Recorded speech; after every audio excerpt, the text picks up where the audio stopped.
Conquer पाथर जोरी के मस्जिद लई बनाए, ता चढ़ी मुल्ला बांग दे का बहिरा हुआ खुदाए। जाति पाति पूछे नाही कोई, हरि को भजे सो हरि का होई।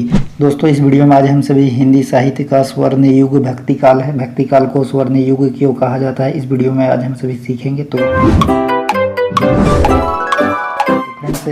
जैसा कि हम लोग जानते हैं कि आचार्य रामचंद्र शुक्ल ने हिंदी साहित्य के इतिहास को 4 कालखंडों में बांटा है। पहला है वीर गाथा काल, जिसे हम लोग आदि काल के नाम से भी जानते हैं, जिसकी जो अवधि है 1050 से 1375 विक्रम संवत है। उसके बाद दूसरा नंबर में है भक्ति काल, जिसे हम लोग पूर्व मध्य काल के नाम से जानते हैं, जिसकी अवधि 1375 से 1700 विक्रम संवत है। उसके बाद तीसरा नंबर में आता है रीति काल, जिसे हम लोग उत्तर मध्य काल के नाम से जानते हैं, जिसकी अवधि 1700 से 1900 विक्रम संवत है। तथा सबसे जो अंत में है वह है आधुनिक काल, जिसे हम लोग गद्य काल के नाम से जानते हैं, जिसकी अवधि 1900 से अब तक है, अर्थात वर्तमान समय तक बताया गया है कि अभी का जो समय चल रहा है गद्य काल है। साहित्य की उत्कृष्टता एवं इसके उद्देश्यों के दृष्टिकोण से भक्ति काल में अन्य कालों की तुलना में अच्छे साहित्य की रचना की गई है। जैसा कि कहा जाता है कि भक्ति काल को स्वर्ण युग भी कहा जाता है, क्योंकि इस काल में अच्छे अच्छे साहित्य की रचना की गई। तो फ्रेंड्स, आगे हम लोग जानेंगे कि कौन कौन सी विधा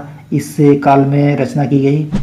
भक्ति काल के प्रमुख कवि तुलसीदास, कबीरदास, सूरदास, रहीम, रसखान, मीरा, मलिक मोहम्मद जायसी इत्यादि हैं। तो फ्रेंड्स, भक्ति काल की बात की जाए और तुलसीदास, कबीरदास, सूरदास की बात ना की जाए तो यह ना इंसाफ़ी होगी, क्योंकि भक्ति काल के प्रमुख कवि में सबसे प्रमुख तुलसीदास, कबीरदास, सूरदास, रहीम, रसखान, मीरा, मलिक मोहम्मद जायसी हैं और भी अनेक हैं।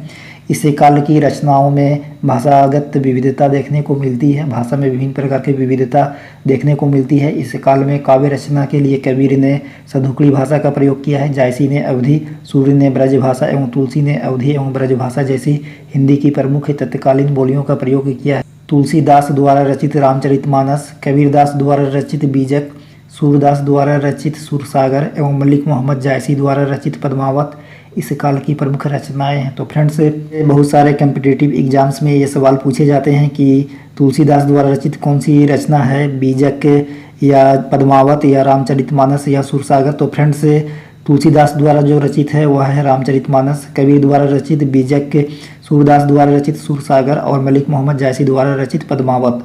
पद्मावत बहुत ही फेमस है। पद्मावत से बहुत सारे सवाल पूछे जाते हैं और सुरसागर, बीजक और रामचरितमानस से भी बहुत सारे सवाल पूछे जाते हैं। तो कौन सी रचना किसकी है ये आप अच्छे ढंग से याद कर लीजिए। जैसा कि मैंने बताया कि तुलसीदास का रामचरितमानस, कबीर का बीजक, सूरदास का सुरसागर और मलिक मोहम्मद जायसी का पद्मावत इस काल की प्रमुख रचनाएं हैं। तो फ्रेंड्स, यदि आपसे पूछा जाए कि भक्ति काल की प्रमुख रचनाएं क्या हैं, तो आप बीजक या पद्मावत या सुरसागर, रामचरितमानस कुछ भी लिख सकते हैं। भक्ति काल की अवधि 14वीं शताब्दी से लेकर 17वीं शताब्दी तक माना गया है। इस काल में राजनीतिक दृष्टिकोण से भारत के एक अखंड राष्ट्र होने की अवधारणा का विकास हुआ।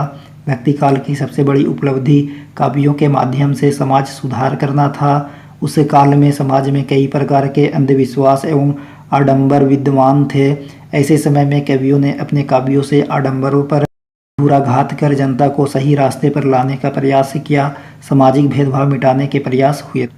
तो फ्रेंड्स, भक्ति काल में बहुत सारे हमारे समाज में अंधविश्वास देखने को मिलते थे। तो इस काल के कवियों ने अपने काव्य के माध्यम से इस पर बहुत बड़ा कटाक्ष किया है, उसे दूर करने का प्रयास किया है और इस काल में समाज को सुधारने का प्रयास किया गया है।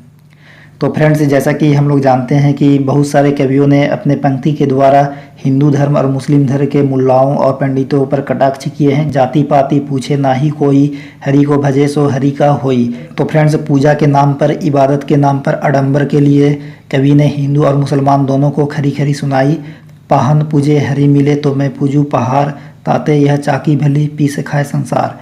कहने का मतलब यह है कि पाहन पूजे हरि मिले, यदि हम पत्थर को पूजने से हमें भगवान मिलता है तो क्यों ना मैं पहाड़ को पूजूं। ताते यह चाकी भली, इससे अच्छा तो वह चक्की अच्छी है जिससे हम लोग आटा पीस कर खाते हैं, संसार उससे चलता है। तो फ्रेंड्स, कबीर ने दोनों पक्षों के लोगों पर, धर्मों पर, पंडितों पर बहुत ही कटाक्ष किया है। यह हिंदू धर्म के लिए था और मुस्लिम धर्म के लिए भी यहाँ नीचे लिखा गया है। कांकर पाथर जोरी के मस्जिद लई बनाए, ता चढ़ी मुल्ला बांग दे का बहिरा हुआ खुदाए। तो फ्रेंड्स, एक एक कंकड़ पत्थर को जोड़कर मस्जिद का निर्माण किया जाता है और उस पर चढ़कर जो मौलवी होते हैं वह अजान देते हैं। क्या खुदा बहरा है इसलिए इतनी जोर से अजान दी जाती है। कबीरदास ने दोनों पक्षों के पंडितों पर कटाक्ष करते हुए कहा है कि ईश्वर को प्राप्त करने के लिए सच्ची दिल से इबादत की जानी चाहिए, ना कि दिखावा। इस काल में भक्ति के दो काव्य धाराएं प्रबल रूप से प्रभावित हुई, सगुण धारा और निर्गुण धारा। तो फ्रेंड्स भक्ति काल में दो तरह के काव्य की रचना हुई, सगुण और निर्गुण। सगुण धारा के कवियों ने ईश्वर को साकार एवं निर्गुण धारा के कवियों ने निराकार मानकर काव्य रचना की। कबीर के दोहे आज भी जन जन में लोकप्रिय हैं। कबीरदास ने जितने भी दोहों की रचनाएं की हैं वह अब भी लोगों के जन जन में लोकप्रिय हैं, पॉपुलर है। आधुनिक कवियों ने अच्छे कविताओं की रचना की, किंतु आम आदमी तक इनके काव्यों की उतनी पहुंच नहीं है जितनी कबीर, तुलसी एवं रहीम की रचनाओं में है। तो फ्रेंड्स आधुनिक काल में बहुत सारे काव्य कविताओं की रचना की गई, लेकिन उतने पॉपुलर नहीं हो पाए जितने भक्ति काल के कवि सूरदास, तुलसीदास और कबीरदास, मलिक मोहम्मद जायसी, मीरा रस खान इत्यादि थे। भक्ति काल को स्वर्ण युग सिद्ध करने के लिए इसकी उत्कृष्टता की तुलना अन्य कालों के साहित्य से करना भी आवश्यक है। आदिकाल काव्य में ना तो कोई धार्मिक काव्य धाराओं और ना ही युद्ध काव्य की प्रधानता है।